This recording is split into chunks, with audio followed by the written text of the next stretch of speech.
Eye of the Gorgon is probably one of the more forgettable stories.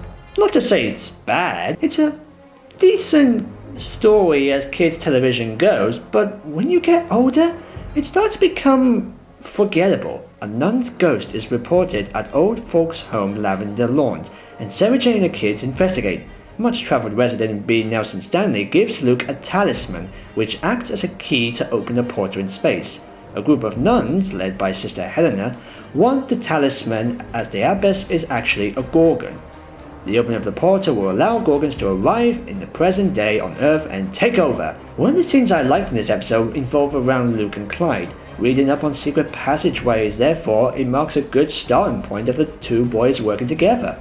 But that is only for one scene, and then after that it gets boring afterwards with the ceremony chase sequences and an easily predictable climax.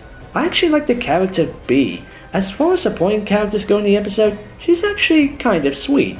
As an adult, you do respect her for her age and her forgetfulness, but as a child, you would get bored after a while and would want to go back to the Gorgon. By the way, nice reference to classic Who. While I do admire the idea of the Gorgon holding a sisterhood to live forever, okay, that's a neat idea. She needs a talisman to open a portal to bring the other Gorgons to Earth? Wait, what? Yeah.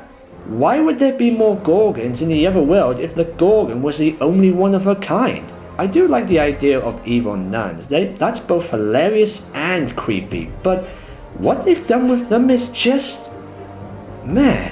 I mean, they are creepy at times, but only once they stop chanting. Seriously, that gets annoying after a while.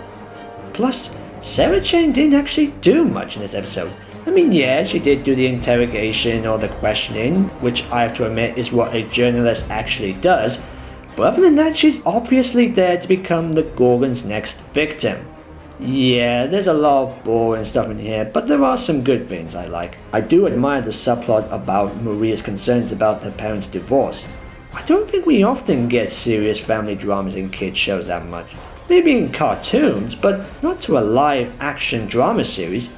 This also leads to Alan turning into stone, which is a ghastly scene to watch, which does lead to a pretty sad moment with Chrissy approaching the statue and talking about her married life without knowing Alan is in the room. But I think it could have been done either way. I know seeing Alan Jackson turn to stone is sad, but I think it should have been Chrissy, therefore letting her understand the consequences of her decisions, and it also makes Maria more sorry for saying all the bad things to her mum. So yeah, Eye of the Gorgon is probably one of the weaker episodes of Sarah Jane Adventures. It's not the worst, like I said, there are some good moments, and the Gorgon can be creepy at times, but in time, as the seasons would go on, this story would become forgettable.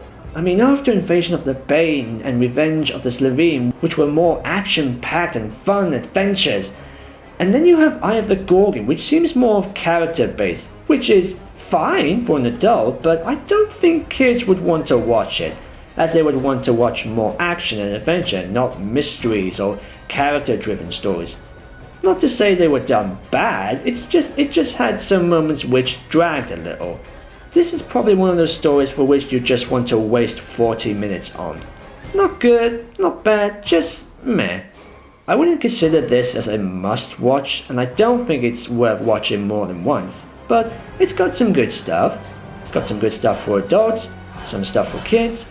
But either way, I'd say it's worth a peek.